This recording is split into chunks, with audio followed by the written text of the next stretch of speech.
once-in-a-lifetime, Compile Heart manages to put out a game that is genuinely good, like Mary Skelter, Trillion, and now Death End Request, a RPG for the PlayStation 4, which is part of the Galapagos RPG brand, which aims to create games with a darker tone.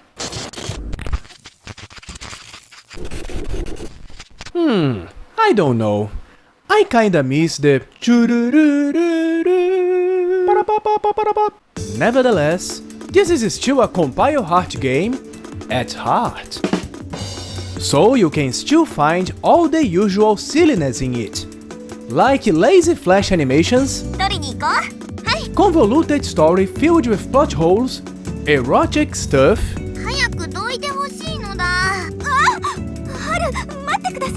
and of course, lollies.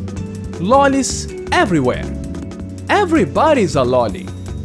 This is how the staff of a game developer looks like. But wait! This time Compile Heart hired someone who can actually write good.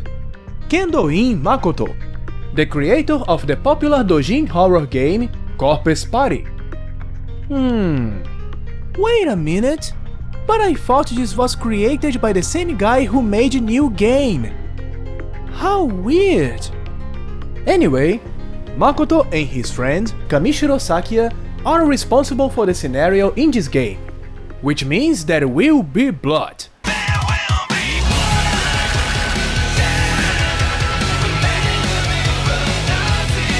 Much more than any other Compile Heart game ever had. This also means lots of screens.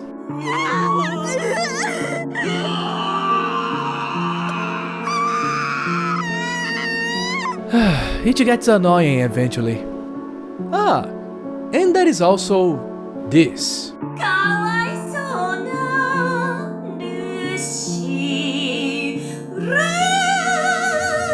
Whatever this was supposed to be.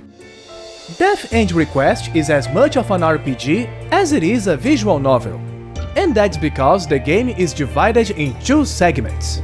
The first segment takes place in the real world, as you follow the story of Mizunashi Arata, a game programmer working for the Enigma Company. He was developing a MMORPG called World's Odyssey, but all of a sudden, Ninomiya Shina, the director of the game, completely disappeared, leaving no trace behind. Right around the same time, the game got infested with bugs that could not be fixed, leading to the project's cancellation. However, 1 year later, Arata manages to find Shina inside of what was left of their game.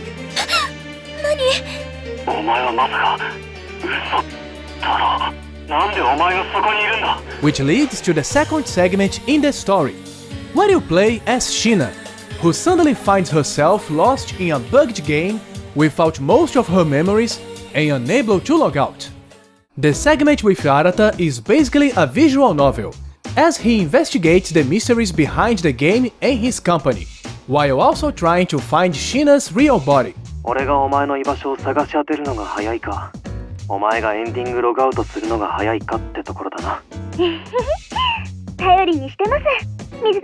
Each part of this segment can take hours, and gameplay is almost non-existent.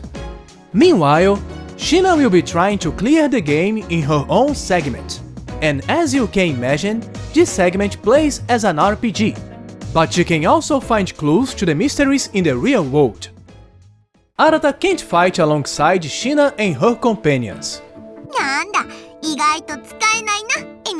but he can still be of great help for them, as he can hack the game and change the rules.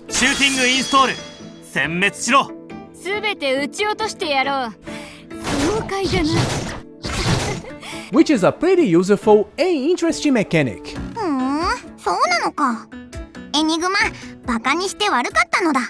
The graphics in this game are a step forward in the right direction. Unlike most Compile Heart games, there are many events that use 3D models this time, instead of just 2D portraits.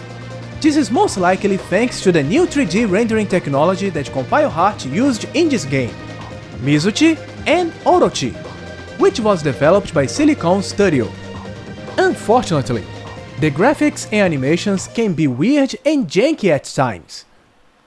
Well, I suppose this is still better than this. Pew pew pew! Shring!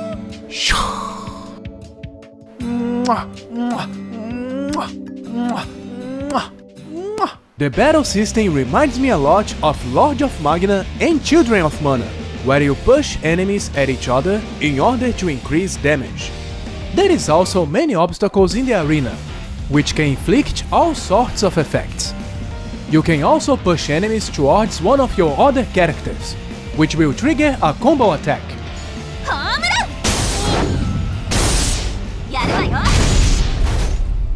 Each character gets to perform 3 actions per turn. Those actions can be physical attacks, items, defense, and of course, skills. You learn new skills by combining different skills in the same turn. So, if you know the right combinations, you can easily get new abilities and attacks for your characters. All in all, it's a pretty fun and functional system, except for the enemy-exclusive counter action, which is completely unavoidable and unfair. Most compile heart titles are silly, weird, or just offensive. But at the end of the day, Death End Request is a pretty harmless average JRPG. Most characters are moe blobs, the graphics are far from being among the best the PlayStation 4 library can offer, and the story can get a little bit pretentious sometimes. Even so, it's still a pretty decent game. The characters are likable, the story is interesting, and the gameplay is pretty fun. So if you like most JRPGs, you might just like this one too, even if you don't like most games by Compile Heart. But will this game ever get localized? Probably. Most Compile Heart titles are being localized nowadays, so it's just a matter of time. But if you still can't wait until then, I think you need to have at the very least a 3rd grade in Japanese in order to understand the story. But if you just want to play the game for the gameplay, I don't think you need to know Japanese at all, as the battle system is pretty intuitive.